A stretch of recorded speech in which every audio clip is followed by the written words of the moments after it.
Notre projet Askmona existe aujourd'hui depuis 5 ans et on travaille notamment sur différents aspects du parcours de l'expérience visiteur, soit avant la visite pour répondre à ces questions, soit pendant la visite comme un dispositif de médiation et après la visite comme une solution d'analyse de la donnée de ces visiteurs pour continuer à augmenter l'expérience visiteur proposée par ces institutions culturelles.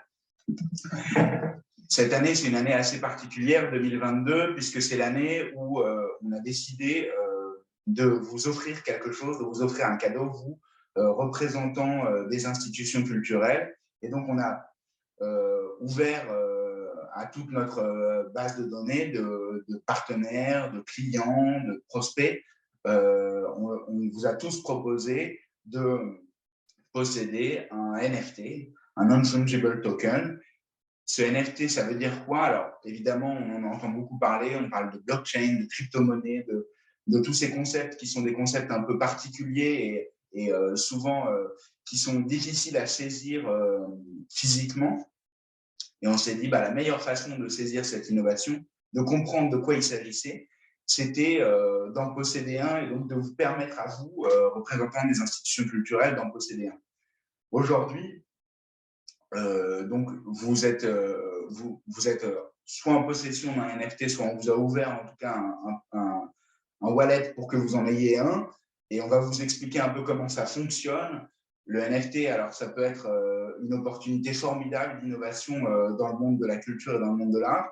Ça peut être aussi un enjeu de spéculation qui peut être drastique, et donc il y a des limites à ce type d'outils. Et l'idée, c'est d'essayer de comprendre en fait comment il fonctionne, quels sont les usages intéressants de NFT et quelles sont les limites derrière. Aujourd'hui, on peut considérer le NFT comme une façon de transmettre une propriété ou d'inscrire en tout cas une œuvre, un titre de propriété à une œuvre qui est une œuvre pas forcément physique mais numérique. Et cet enjeu de la propriété-là, elle est profonde, elle est profondément impactante dans le monde des institutions culturelles. Vous avez, lorsque vous êtes un musée ou un centre d'art, notamment plusieurs œuvres qui sont des œuvres physiques, et vous pouvez être tenté d'en faire des jumeaux numériques. Comment authentifier la propriété de ces jumeaux numériques? Les NFT peuvent être une solution. De l'autre côté, avoir des NFT, donc comprendre un peu comment cela fonctionne, ça vous permet aussi de rentrer dans un mode de production artistique particulier. Et Alteren, et c'est pour ça qu'on s'est associé avec eux, est un exemple formidable en fait de ce mode de production artistique, de ce mode de ce courant, ou en tout cas de ces différents courants artistiques qui sont représentés par les enjeux de ces nouvelles technologies de transmission de propriété qui sont les NFT. Ce sont des œuvres qui sont numériques, qui naissent donc directement dans un espace numérique et qui sont incarnées dans le numérique plus que dans l'espace physique. Travailler avec ce groupe d'artistes Alteren, c'est aussi un enjeu pour nous de vous montrer ce qui se fait aujourd'hui dans ce type de création contemporaine. Je ne veux pas défricher tout ce que va dire Patrick, et je vais lui laisser la parole rapidement. Mais je voulais aussi vous souhaiter tout simplement une très bonne année, parce qu'on est encore en janvier, on a le droit de vous le dire, une très bonne année 2022 qui est placée sous le signe de l'innovation pour nous, et j'espère pour vous également. Patrick, je te laisse la parole. Merci Valentin pour cette introduction. J'espère que vous m'entendez tous. Donc, je vais me présenter. D'abord, je suis Patrick Pressé, je suis un artiste, j'ai une carrière dans les nouveaux médias, etc. Donc, je suis là parce que il y a presque un an maintenant, j'ai joint les NFT. En quelque sorte, j'avais pensé à joindre ce système avant, mais je n'aimais pas le côté commercial intense et de marketing des plateformes sur Ethereum, mais il y a le problème de l'environnement, du coup, environnemental, dont vous avez peut-être entendu parler avec l'Ethereum, qui consomme beaucoup d'énergie pour la vérification des transactions. Et donc, j'attendais qu'une formule propre arrive et il y a des plateformes qui sont apparues sur Tezos. Tezos, qui est une crypto-monnaie d'origine française, qui vient de la recherche française et qui utilise un système différent qui fait que ça ne consomme que très, très peu d'énergie. Donc, nous attendions ça. Donc, j'ai joint cette plateforme, etc. J'ai joint cette plateforme par les NFT aussi par nécessité parce que je suis mon travail artistique consiste en installation. Et donc, avec le Covid, comme ce sont des installations qui sont montrées dans le musée live, ben, j'ai eu très, très peu d'expositions dues à Covid. Et donc, il y avait la nécessité de trouver des nouveaux revenus. Donc, j'ai joint les NFT. Et comme c'était une nouvelle plateforme, c'était excitant parce qu'il y a quelque chose d'assez particulier avec les NFT, c'est qu'on se rend compte, on rencontre des artistes du monde entier, en fait. Et la plateforme qu'on a jointe sur Tezos, l'avantage, c'est qu'il y a très peu de coûts pour publier les œuvres et il y a ce système d'édition qui permet aussi de vendre les œuvres très, très peu chères. Et donc, ça a permis d'avoir des artistes du monde entier, des pays à bas revenus, comme le Brésil, l'Indonésie, les Philippines, etc. Et donc, on a trouvé tous ces artistes-là, et on s'est collectivonnés les uns les autres, et il y a des collectionneurs qui sont arrivés. Et il y a quelque chose de très intéressant dans cette... donc, c'est des œuvres digitales. On peut ne pas se rendre compte de l'intérêt de collectionner des œuvres digitales. Mais en fait, on sait que ce sont des éditions limitées, 10, 20, 30, 40. Et quand on collectionne une œuvre comme ça pour quelques euros, quelques dizaines d'euros, ça crée un lien fort entre l'artiste et le collectionneur, en fait, plus que quand ça passe par une galerie ou quelque chose comme ça. Et donc, sur Tezos, sur ces plateformes, on peut créer, collectionner une collection assez importante à bas coût. Et donc, avoir le plaisir de collectionner, d'aller chercher des œuvres, de les sélectionner, de créer une collection cohérente. Donc, ça permet d'ouvrir le plaisir de collectionner à un grand nombre. Donc, il y avait cette nouvelle plateforme qui s'est développée. Et au bout d'un certain temps, il y a eu disons, des dérives spéculatives de marché venant des plateformes commerciales. Et à ce moment-là, avec Diane Drubet, on a eu l'idée d'Alteren, qui était de proposer quelque chose de différent, avec une ligne artistique forte.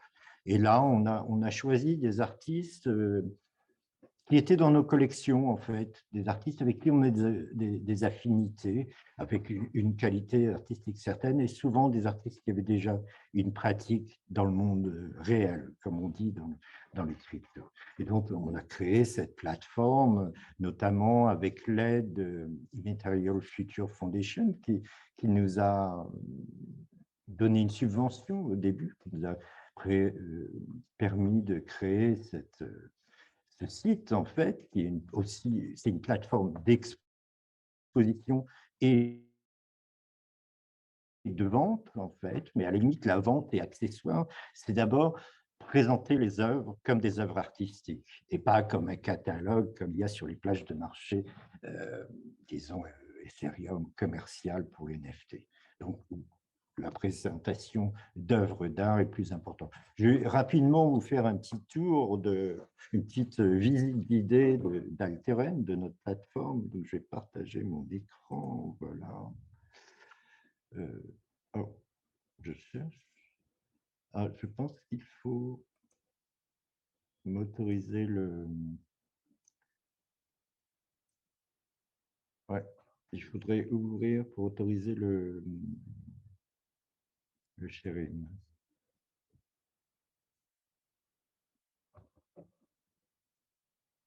Je pense pas que ça fonctionne. Attendez. Bon, sinon, j'imagine que beaucoup d'entre vous ont eu la possibilité de visiter la plateforme. Je ne peux pas. Ouais. Le sharing est bloqué, en fait. Donc, je ne peux pas. partager l'écran. Oui, Patrick, normalement, on t'a donné les accès pour pouvoir partager ton écran. Est-ce que c'est mieux là? Non, ça ne fonctionne pas, c'est bizarre.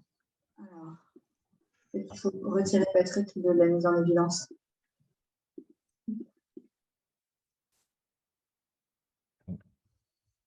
Oui, c'est étrange, mais je peux continuer à expliquer.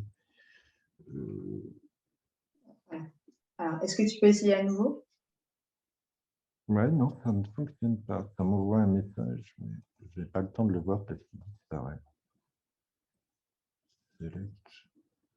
Oui, j'ai un problème sur le... Mais c'est possible que ça vienne de mon côté. Je ne vois pas. Est-ce que tu peux essayer à nouveau? Je viens de faire une petite modification.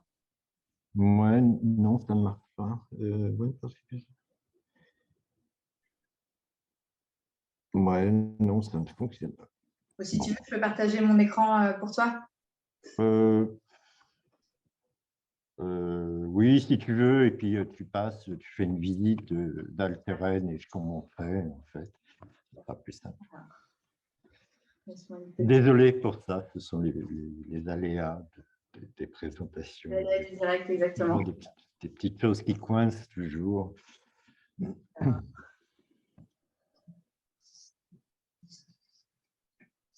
Je te laisse me guider alors. Donc, il y a, tu peux aller sur View Exhibition. Donc, d'abord, quand vous arrivez, c'est calme. Il y a une présentation comme ça. Il y a un about. Vous pouvez lire sur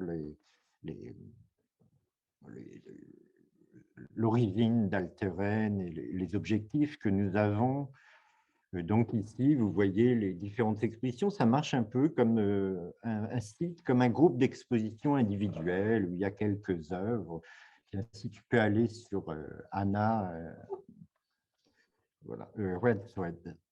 Ouais, voilà. Et donc, on choisit une exposition, on rentre, et là, il y a une présentation de l'artiste. Donc, il y a une petite biographie et une présentation de l'exposition qu'elle va montrer. Donc, voilà. Donc, on peut aller là. Et donc, là, on a les œuvres qui sont montrées comme ça, avec un grand espace pour l'œuvre, etc. Et là, on peut aussi donc collectionner, acheter les œuvres en connectant son wallet, qui est très facile à ouvrir, et acheter. Bon, ben là, tout a été vendu en ce qui concerne le travail de Anna. Et donc, c'était... donc, on a trouvé ces artistes et donc c'est devenu... En fait, par la collection, on crée des amitiés comme ça, par affinité, etc. Donc, nous avons aussi donc un magasin où nous vendons ces cartes postales qui permet de faire des expérimentations pour voir l'adoption qui est possible des NFT. Encore, ce que nous poussons, ce sont les éditions abordables, en fait, mais de qualité, qui pourraient être assimilées donc aux éditions, mais aussi à la vente de catalogues ou de livres qu'il y a dans les musées, à part que ça permet une vente à distance à bas coût parce qu'il n'y a pas besoin d'envoyer les choses, etc. Et donc, nous pensons qu'il y a vraiment un potentiel avec ce type de NFT de développer une nouvelle activité culturelle basée sur la collection, en fait. Mais c'est hypothétique si ce marché va se développer. Mais si vous pensez, par exemple, aux foires d'art contemporain, il y a des milliers et des milliers de visiteurs. Mais les gens qui payent des tickets ne sont pas ceux qui vont collectionner ou acheter des choses. Et en fait, pour les galeries, mais aussi pour les institutions culturelles, nous pensons que ça peut non seulement, bien sûr, fournir une nouvelle source de revenus, ce qui peut être important, notamment pour les galeries, mais aussi pour les institutions culturelles, évidemment, et bien sûr aussi pour les artistes, mais aussi vraiment de diffuser les travaux artistiques, des collections, etc., d'une nouvelle façon et d'atteindre des publics plus variés et internationaux.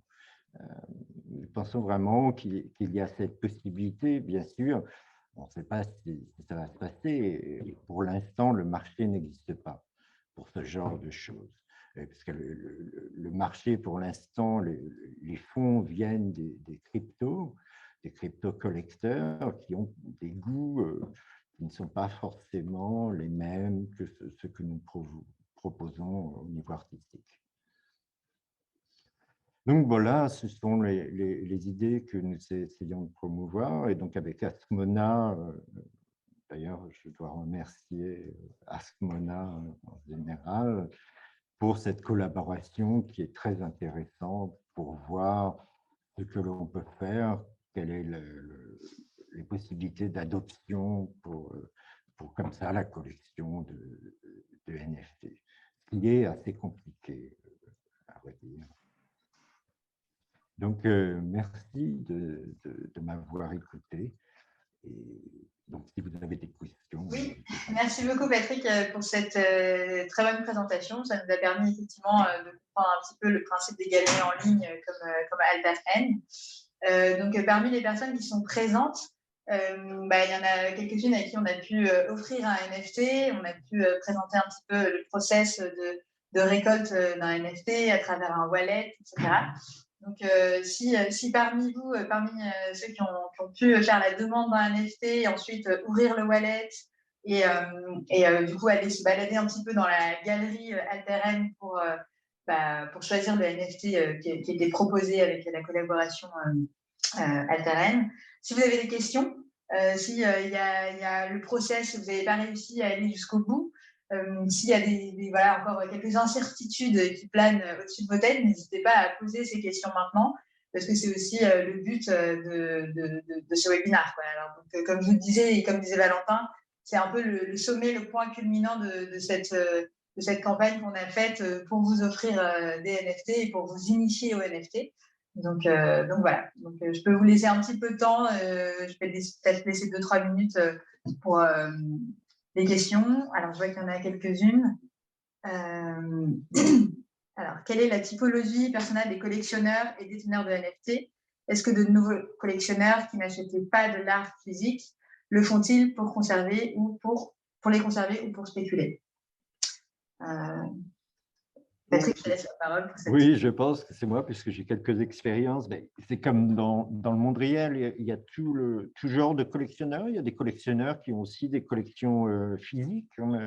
En fait, il y en a quelques-uns des grands collectionneurs. Il y a des petits collectionneurs, il y a beaucoup d'artistes qui collectionnent aussi. Mais c'est vrai que le phénomène de la spéculation existe, mais c'est parce que aussi il y a… c'est aussi un jeu, ce genre de collection. Et comme il y a de l'argent, les gens jouent à l'argent.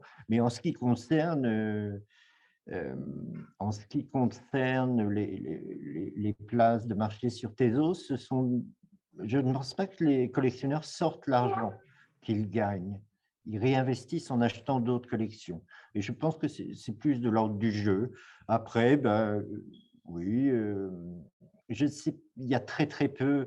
C'est difficile d'attirer les gens hors de la crypto pour l'instant, à joindre le système. Il y en a quelques-uns, moi je vois, il y a des personnes qui ajoutent une cinquantaine d'euros par semaine sur leur compte, parce que c'est possible de voir ce que les gens font, tout est ouvert, et qui achètent quelques œuvres par semaine. Donc j'imagine que ceux-ci ne font pas partie des crypto-collecteurs. Par contre, il y a aussi des crypto-collecteurs. À un moment, sur Iketnuk, il y a quelqu'un qui est arrivé et qui en une semaine a dépensé presque 1 million d'euros. Tout le monde était très content. Et après, ça s'est vu sur le marché pendant 2 semaines. C'était la fête parce que tout le monde gagnait de l'argent. Mais bon, ce n'est pas la règle sur Tezos. Sur les plateformes Ethereum, les montants sont excessifs, disons. Ok, ça marche, très bien. Et du coup, on a quelques autres petites questions, dont l'une qui est comment s'assurer que l'œuvre est unique? En l'occurrence, donc, c'est vérifié sur la blockchain, c'est-à-dire que vous avez un contrat et sur la blockchain, donc c'est indexé en fait, en quelque sorte. La blockchain, c'est un gros index, il y a un contrat et vous avez les propriétaires. Nous, les plateformes que ce ne sont pas des œuvres uniques, ce sont des éditions, la plupart du temps. il y a des œuvres uniques aussi, et donc c'est vérifié comme ça. Maintenant, ça n'empêche personne de copier une œuvre, c'est-à-dire de reminter, et il y a ces choses qui s'appellent des copy minters, c'est-à-dire des gens qui vendent des choses qu'ils ont volées, mais ça c'est inévitable, mais aussi dans le monde réel. Donc, le NFT, c'est justement un certificat d'authenticité et d'unicité d'un produit, quoi. Oui, c'est ça. Ça confirme la rareté d'une œuvre, l'édition d'une œuvre. Ok, donc on a d'autres petites questions. Vous parlez des crypto-monnaies et crypto-collectionneurs. Avez-vous une idée de la profondeur du marché des NFT avec les monnaies classiques, euro, dollar? Merci par avance. Ben, pour l'instant, il y a peu de sites qui permettent de collectionner directement en euros ou dollars. Il y en a quelques-uns, mais il y a des problèmes de loi législatifs à ce niveau-là, de vérification. Je ne sais pas si c'est forcément une bonne idée d'avoir des monnaies classiques, parce que l'idée d'avoir des tokens, comme ça, en fait, des jetons pour l'achat des œuvres, ça ajoute à ce côté de collection et presque de mémoire d'enfance, des collections qu'on pouvait faire quand on était enfant, bon, ben, bien sûr avec des cartes, mais là, c'est avec des œuvres d'art. Et ce côté de distanciation par rapport à la valeur marchande est assez intéressant et permet d'avoir une certaine légèreté dans la collection. Bien sûr, malheureusement, il y a aussi des trucs qui valent des millions pour des raisons ou des autres, mais ça, c'est un autre problème. C'est une autre industrie dont on parle. D'accord. Donc là, j'ai une autre question pour quelqu'un qui débute dans la compréhension des NFT et qui a l'impression que c'est avant tout un transfert de valeur qui permet d'authentifier un objet ou une œuvre et qui demande donc quelle est la valeur juridique du NFT. Ben, comme tous les trucs sur les crypto-monnaies, etc., il n'y a aucune valeur juridique. Donc, Ce sont des contrats qui acceptent, mais je ne pense pas qu'il y ait eu pour l'instant de… Il y a eu par contre des artistes NFT qui se sont fait attaquer par exemple la Fondation Picasso, enfin les ayants droit de Picasso, parce qu'ils avaient utilisé le nom Picasso sur des choses. Mais sinon, la valeur, je ne sais pas, je ne suis pas un expert, mais pour l'instant, comme les règles ne sont valables que sur la blockchain, en fait, et dont les contrats sont valables sur la blockchain, et c'est comme ça qu'ils sont vérifiés. Mais je ne pense pas qu'il y ait de valeur au niveau légal, pour l'instant. Ok, très bien. Une autre question, est-ce que l'artiste peut garder chez lui son œuvre vidéo, par exemple, vendue en NFT? Ah oui, en fait, c'est ce qui est particulier, c'est que n'importe qui peut posséder les mêmes œuvres ou peut regarder les mêmes œuvres. Et en fait, c'est presque une possession conceptuelle, en fait, des œuvres. C'est très particulier, en fait. À la limite, vous voyez sur Instagram, vous mettez des likes, mais en fait, ça n'a pas de valeur, les likes. Alors que là, votre façon d'aimer une œuvre, c'est de l'acheter pour quelques euros et en sachant que l'argent va aller directement à l'artiste. Et c'est quelque chose de très particulier. Mais c'est une possession symbolique. Ok, ça marche, très bien. Tout à l'heure, on évoquait le Tezos. Donc, est-ce qu'on peut revenir sur l'impact écologique des NFT? En quoi le Tezos est plus durable que d'autres crypto-monnaies? Donc, le Tezos travaille sur… Il y a deux façons de vérifier les transactions, puisque c'est ça, sur la blockchain, il faut vérifier chaque transaction, les valider. Donc, il y a Proof of Work qui entraîne l'utilisation de grands centres avec plein de serveurs et des cartes graphiques qui consomment énormément d'énergie. J'ai vu une étude ce matin qui disait 1% de la consommation d'électricité actuelle dans le monde vient des crypto-monnaies, ce qui est absolument horrible et insain. Mais il y a l'autre système, donc, qui sont les proof of stake, où la vérification des données, en fait, utilise c'est sans minage, en fait, sans utilisation d'électricité. Une transaction, c'est le même coût qu'un tweet, par exemple, au niveau énergétique. Et ça baisse, en fait, avec le Tezos, ils font des améliorations de la chaîne tout le temps qui permet de baisser encore plus la consommation et augmenter la rapidité de transaction. Ce sont des deux choses. Et donc, c'est ça qui fait de plus durable, mais pour l'instant, le Tezos n'a pas vraiment de valeur spéculative, ce qui crée des problèmes pour avoir des collectionneurs crypto sur Tezos. Ok, très bien. Et du coup, quelles sont les principales plateformes qui permettent de vendre des œuvres NFT en Tezos? Donc, il y a Alteren, mais nous sommes basés, donc il y a Iketnuk. Le truc, c'est qu'Iketnuk, donc c'était cette plateforme presque légendaire qui est apparue sur Tezos et qui a explosé à un moment. C'était créé par un Brésilien, un intellectuel brésilien, en fait, mais là, à un moment, il a jeté l'éponge. Et quand il a jeté l'éponge, il y a plein d'autres plateformes basées sur la même qui sont apparues. Donc, il y a pas mal de plateformes qui sont des clones d'Iketnuk. Il y en a une autre qui est plus commerciale, très bien gérée, qui s'appelle object.com. Il y en a plusieurs. Il y en a cinq ou six importantes, notamment une qui est spécialisée dans les œuvres génératives, qui permet d'acheter des œuvres génératives. Enfin, il y en a, donc si, mais elles sont toutes. Il y en a une nouvelle qui s'appelle Versum, mais là, le meilleur moyen, c'est d'aller sur object.com, c'est objkt.com. Et là, ça centralise beaucoup des places de marché. En fait. C'est un agrégateur, en fait. Ok, très bien. Voilà, Mais je réponds à ta réponse. je vais le On mettre a dans pas mal d'autres questions, donc on a encore un petit peu de temps, 5-6 minutes. Comment un artiste fixe le prix de son NFT au départ? Est-ce que vous l'aidez à tracer les éditions de son œuvre? Est-ce que le plus grand nombre d'éditions est élevé? Plus l'édition est élevée, plus le prix sera bas. Voilà, comment est-ce qu'on fixe ça? Oui, d'abord, donc, il y a la valeur du marché, hein, puisqu'il y a des artistes qui se vendent beaucoup. Donc, quand il y a une édition qui part directement, la valeur de l'artiste augmente. Après, le nombre d'éditions, moi, ça m'arrive de faire des éditions de 100 exemplaires, des éditions limitées de 100, et dans ces cas-là, je fais des prix qui sont équivalents à 2 € pour chaque pièce. Et sinon, une œuvre unique, personnellement, je les vends assez bas, mais c'est dans les 120 Tezos, qui fait dans les 300, 400 € pour les œuvres uniques. Donc, il y a cette balance. Après, ça dépend de la cote des artistes, en fait, de ce qu'ils vendent. Ça marche. Alors, on a deux questions. Juste, on a un petit problème technique. Il y a pas mal de personnes qui ont le nom de Clarisse Arnaud, donc n'hésitez pas à signer vos questions aussi pour les prochaines questions qui arrivent. Si jamais on n'a pas le temps d'y répondre prochainement, comme ça on pourra vous recontacter pour répondre à vos questions. Mais voilà, petit détail. Je prends une autre question de Hervé. Alors, avec le passage au Proof of Stake d'Ethereum et donc une réduction drastique des émissions pour le minage, envisagez-vous de vous diversifier sur d'autres blockchains? Donc, le truc de Ethereum qui passe à la version 2, on ne sait pas quand ça va se passer. C'était supposé être l'année dernière et là, ça a été repoussé encore, je crois, à septembre.